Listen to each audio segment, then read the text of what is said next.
I am the children's director here at City Church, and I also dabble in the women's ministry. I've always been very hesitant with the homeless. I've always had the perspective that if you're homeless, you can always get out of it because there's lots of services. So I have kind of shut a blind eye to the homeless population here. And not only that, I've also built up a fear because I've thought, well, if they're good people and they want to get out of it, then they will, but the people who don't want to get out of it must be bad people, and they must be scary people or harmful people. So I have tried to, I've always just kind of turned away from them and tried to just walk the other way and not really face it head on. It's really made me see them as people. I decided, I made a promise to God that I would give it a good shot of, of just diving in and getting experienced in that area of just being exposed to the shelter, being exposed to speaking with homeless people and hearing their stories and talking with them. And so I started with making cookies and took my kids over, and that was a good experience because my kids were pretty petrified.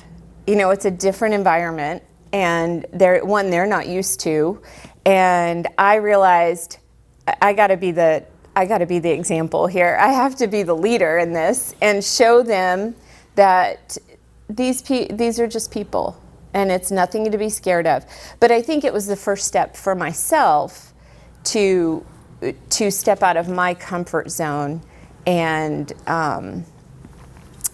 take that big leap to get past my own personal fears and my own personal reservations about the homeless population. There is going to be nothing but blessing from God for expanding those tent stakes and getting a little uncomfortable, but it's just been so exciting to see how much God has changed our church and our just the attitude in our church and the community in our church and the bond that all of our church members have just with this little thing.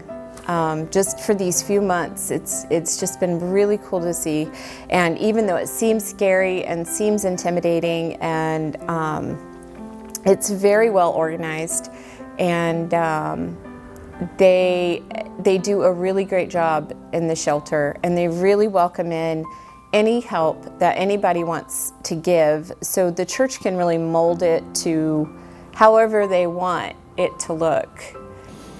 Yeah, I mean, City Church, we've always been about loving others, loving God and loving others. That's kind of our mantra. It's how we kind of posture ourselves. How can we best be available to other people who need to understand the grace of the Lord and the love of His church? And so it's, you know, opening a warming center wasn't necessarily on our radar, but the posture of it certainly was, loving people well. And the least of those, you know, the people who really need to understand that they're valued and loved and have a name. And so we just really felt like, you know, it made sense based on what we knew the Lord calls us into as individuals, but also collectively. You know, we're called to love people. And if people are presented to us on a golden platter, you know, to love well, why wouldn't we accept the opportunity to do that? So that's one thing I love about City Church is we continue to be nimble with our approach. You know, some would say it's unorganized or unstructured, but I would say it's prayerful and intentional in the fact that we want to love people well. And so there's a good opportunity to love well. We're going to take advantage of that because I think that's what we're called to. And if we're called to it, the Lord's going to bless it.